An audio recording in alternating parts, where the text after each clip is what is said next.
उत्तर प्रदेश के मुख्यमंत्री योगी आदित्यनाथ की साधारण लड़के से सीएम बनने तक की कहानी। छात्रों के समर्थन में एसएसपी आवास की दीवार पर चढ़े। 6 दिन में 2 बड़े नेताओं को पछाड़कर खुद सीएम बने। सन्यासी सांसद सीएम तक की पूरी कहानी। नमस्कार, आप सभी लोगों का हमारे वीडियो में स्वागत है। चैनल पे आप लोग नए हो, चैनल हमारा सब्सक्राइब कर लें। आज की कहानी आपके बीच योगी आदित्यनाथ, मैं रवि लेकर आया हूँ। आइए जानते हैं।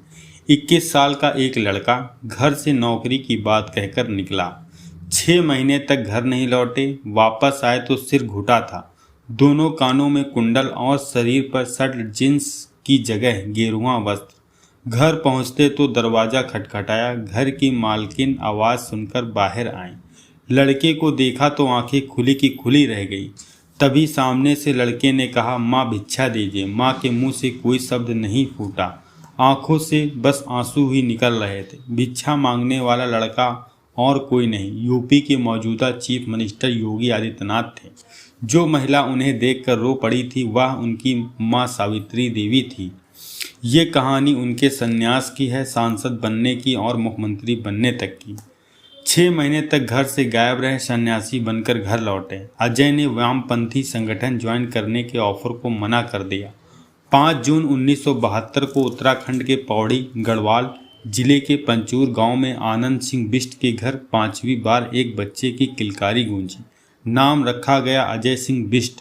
आगे की कहानी में हम योगी आदित्यनाथ जी का नाम, अजय का नाम ही प्रयोग करेंगे। अजय ने 8वीं तक की पढ़ाई पास के ही ठांगर के प्राइमरी स्कूल से की। 9वीं की पढ़ाई के लिए कुछ दूर स्थित चमकोट खाल के जनता इंटर कॉलेज को चुना। 10वीं तक की पढ़ाई के बाद अजय पचूर छोड़कर ऋषिकेश पहुंच गए। यहां भरत मंदिर इंटर कॉलेज से पढ़ाई की। वामपंथी संगठन की जगह अजय ने एबीवीपी ज्वाइन कर लिया। कॉलेज में उन्होंने अखिल भारतीय विद्यार्थी परिषद ज्वाइन कर लिया। अजय संगठन के प्रति समर्पित थे। पहले साल जमकर प्रचार किया, दूसरे साल खुद चुनाव लड़ना तय किया। संगठन से सचिव पद के लिए टिकट मांगा। पद अधिकारियों ने अगले साल चुनाव लड़ने की बात कही।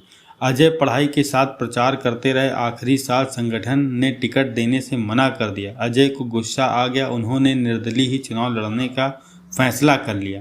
हालांकि रिजल्ट आया तो उन्हें अरुण तिवारी ने हरा दिया था। योगी गाथा में शांतनु गुप्ता लिखते हैं कि अजय ऋषिकेश में एमएससी की पढ़ाई कर रहे थे, लेकिन श्री राम जन्मभूमि आंदोलन के प्रति व्यक्तिगत झुकाव की वजह से शिक्षा मूल रह गई। 1993 में वह गोरखपुर के गोरखनाथ मंदिर में आए महंत अवैधनाथ से मिले। महंत ने अजय की पूरी कहानी सुनी और कहा, तुम एक जमजात योगी हो, एक दिन तुम्हारा यहाँ आना निश्चित है। महंत इसके पहले 1990 में ही अजय से मिल चुके थे। मई 1993 आता है। अजय एक बार फिर से महंत अवैधनाथ से मिले। 1 हफ्ते तक गोरखपुर में रहे। जब लौट रहे थे तो महंत ने कहा, पूर्णकालीन शिष्य के रूप में गोरखनाथ मंदिर में शामिल हो जाइए। अजय बिना कुछ बोले ही मन में 1000 सवाल लेकर वापस चले गए। 6 महीने तक घर वालों को खबर नहीं थी कि अजय कुंवर बिष्ट कहाँ हैं। जुलाई 1993 में महंत अवैधनाथ बीमार हो गए। उन्हें दिल्ली के एम्स में भर्ती करवाया गया। अजय को जानकारी मिली, वो भी उन्हें देखने दिल्ली पहुंचे। इस बार महंत ने अजय पर दबाव बनाया, कहा, मेरी तबीयत ठीक नहीं रहती है, मुझे एक योग्य शिष्य की ज़रूरत है जिसे मैं अपना उत्तराधिकारी घोषित कर सकूं। अगर ऐसा नहीं कर पाया तो हिंदू समुदाय मुझे गलत समझेगा। नवंबर 1993 में अजय घर पर नौकरी की बात कहकर गोरखपुर चले गए। घर वाले परेशान थे। दूसरी तरफ अजय की कठिन तपस्या शुरू हो गई। 15 जनवरी 1994 को बसंत पंचमी के मौके पर महंत अवैधनाथ ने अजय कुंवर बिष्ट को नाथ पंथ की दीक्षा दी। गोरखनाथ मठ का उत्तराधिकारी घोषित कर दिया। उसी 15 फरवरी को अजय कुंवर बिष्ट का नाम योगी आदित्यनाथ कर दिया गया। कानों में बड़े बड़े कुंडल और हाथ में छप्पर लिए आदित्यनाथ भिक्षा लेने पहुंचे। सन्यासी बनने के बाद अजय कुंवर बिष्ट अब योगी आदित्यनाथ बन गए थे। 1993 में वो अपने पचूर गांव आए। पहले की तरह जींस पैंट में नहीं बल्कि गेरुआ पहनकर, सिर घुटा कर, दोनों कानों में बड़े बड़े कुंडल और हाथ में छप्पर लेकर। जिसने भी देखा उसने योगी को पहचानने के लिए अपनी आंखें मली, इसीलिए कि एक बार में वह पहचान ही नहीं पाया कि वह अजय कुमार बिष्ट हैं। पत्रकार विजय द्विवेदी अपनी किताब यदा यदा ही योगी में लिखते हैं, अजय यानी योगी घर के बाहर पहुंचे और भिक्षा के लिए आवाज़ लगाई। घर की मालकिन आवाज़ सुनकर दरवाजे पर आई तो अपनी आंखों पर यकीन नहीं हुआ।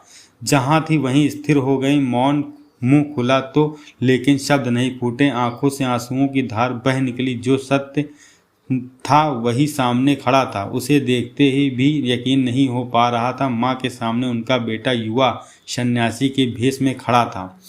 माँ चुप थी। तभी योगी आदित्यनाथ ने कहा, माँ भिक्षा दीजिए। माँ ने खुद को संभाला और कहा, बेटा यह क्या हाल बना रखा है, घर में क्या कमी थी जो भीख मांग रहा है। योगी ने कहा, माँ सन्यासी मेरा धर्म है, एक धर्म की भूख भिक्षा से ही मिटेगी। आप भिक्षा में जो कुछ देंगी वह मेरे मनोरथ को पूरा करेगा। माँ को बेटे के इस रूप पर अब भी यकीन नहीं हो रहा था। उन्होंने कहा, बेटा तुम पहले घर के अंदर आओ। योगी आदित्यनाथ ने माँ से कहा, जब तक आप भिक्षा नहीं देंगी मैं वापस नहीं जा सकता। योगी आदित्यनाथ ने मना कर दिया और कहा, नहीं माँ, मैं बिना भिक्षा लिए ना तो घर के अंदर आ सकता हूँ ना ही यहाँ से जा सकता हूँ। जो कुछ भी हो वह मुझे दीजिए, इसके बाद ही मैं यहाँ से जाऊँगा। माँ बेटे की जिद के आगे हार गई। घर के अंदर गई और थोड़े से चावल पैसे लाकर आदित्यनाथ के पात्र में डाल दिया। भिक्षा पाने के बाद योगी आदित्यनाथ पीछे मुड़े और वापस चल दिए। आंखों में आंसू लिए माँ के दरवाजे पर खड़े होकर अपने बेटे को जाते हुए देखती रहीं। विजय द्विवेदी ने इस घटना का जिक्र करते हुए किताब में लिखा, भिक्षा लेते ही योगी आगे चल दिए। आवाज़ अब भी गूंज रही थी पहाड़ों के करीब पहुँचते बादलों तक। अखल निरंजन सूरज बादलों में छुपने पहाड़ के पीछे जाने की कोशिश करता दिखा। वैसे भी उनका उजाला माँ के लिए बेमाने हो गया। नवंबर 1993 से 14 फरवरी 1994 तक योगी को कठिन परीक्षाओं से गुजरना पड़ा। वे पीछे नहीं हटे, डटे रहे और 14 फरवरी को पूर्ण सन्यासी बन गए। योगी आदित्यनाथ सन्यासी अब 12वीं लोकसभा के सबसे युवा सांसद बन गए। 28 साल पहले कपड़े की दुकान पर एक झगड़ा हुआ था। तत्काल एक्शन के लिए योगी मशहूर हुए। जनता ने सांसद बनाया। छात्रों की मदद करते करते योगी इतने मशहूर हो गए कि गोरखपुर यूनिवर्सिटी के छात्र नेता उनसे मिलने जुलने लगे। वह पहले से ही गोरखनाथ मंदिर के उत्तराधिकारी थे। मंदिर और जनता दोनों जगहों पर उनकी पैठ बढ़ती गई। 4 साल बाद साल 1998 में महंत अवैधनाथ ने उन्हें अपना उत्तराधिकारी राजनीतिक भी बना दिया था। असल में अवैधनाथ गोरखपुर लोकसभा सीट से सांसद थे। उनके राजनीति से बाहर होते ही बीजेपी ने उनके शिष्य योगी आदित्यनाथ को उस सीट पर टिकट दे दिया और 26 साल के योगी 12वीं लोकसभा के सबसे युवा सांसद बने। पहला चुनाव वह 26,000 वोटों से जीते थे। इसके बाद 1999, 2004 और 2009 और 2014 में योगी जीतते रहे। युवा सांसद 2 बार सीएम के बनने के बाद सांसद बनने के बाद सीएम बनने तक की कहानी। इस कहानी के 4 किरदार हैं। पहले तब के प्रदेश भाजपा अध्यक्ष केशव प्रसाद मौर्य, दूसरे गाजीपुर के तत्कालीन सांसद मनोज सिन्हा, तीसरी तब के विदेश मंत्री सुषमा स्वराज और चौथे गोरखपुर के सांसद योगी आदित्यनाथ। इनकी शुरुआत होती है दिसंबर 2016 से। दिल्ली की सर्दी में उत्तर प्रदेश सदन के एक कमरे में यूपी बीजेपी अध्यक्ष केशव मौर्य को एक फोन आया।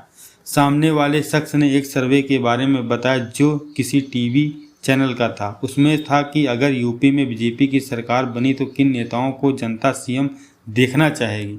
सर्वे में 36% वोट के साथ केशव दूसरे नंबर पर थे। उन्हें समझ नहीं आया उनसे आगे कौन निकला। थोड़ा समय बाद पता चला कि पहले नंबर पर 48% वोट के साथ गोरखपुर के सांसद योगी आदित्यनाथ हैं, जो उनकी समझ से परे थे। योगी तो कहीं सीन में भी नहीं थे। उनका नाम क्यों सर्वे में रखा गया? सर्वे में 11% वोट के साथ तीसरे नंबर पर राजनाथ थे और चौथे नंबर पे 4% वोट के साथ मनोज सिन्हा थे। अगली सुबह केशव बीजेपी दफ्तर पहुंचे और तब के गृह मंत्री राजनाथ सिंह मीडिया के सामने बोले कि वो यूपी के सीएम नहीं बनेंगे। भाजपा ने प्रचार किया कि चुनाव के बाद सीएम तय होगा, लेकिन मार्च 2017 में जब बीजेपी को मैनिफेस्टो आया तो योगी की फोटो नहीं लगाई गई। फ्रंट पेज पर राजनाथ सिंह और केशव मौर्य की रखी गई। योगी साइलाइट इन चीज़ों को देख रहे थे, तभी एक फ़ोन आया और सीन में सुषमा स्वराज की एंट्री हुई। 25 फरवरी 2017 की सुबह योगी फील्ड में प्रचार के लिए निकलने की तैयारी कर रहे थे, तभी एक फ़ोन आया। उस तरफ से विदेश मंत्री सुषमा स्वराज बोल रहे थे, योगी जी आपको पार्लियामेंट का पार्ट बनाकर विदेश जाना है। तभी से जवाब आया, 6 मार्च तक यूपी में प्रचार करना है, अभी नहीं जा सकता। सुषमा ने फिर 6 मार्च के बाद भी जाने के लिए कहा और फिर इसके बाद यूपी के चीफ मिनिस्टर योगी आदित्यनाथ को मुख्यमंत्री बना दिया जाता है। यहीं से उनका कार्यकाल शुरू हो जाता है। आई होप आप लोगों को वीडियो अच्छा लगा हो। चैनल पे हमारे जाके सब्सक्राइब करें। धन्यवाद। आपको मिलते हैं नए वीडियो में।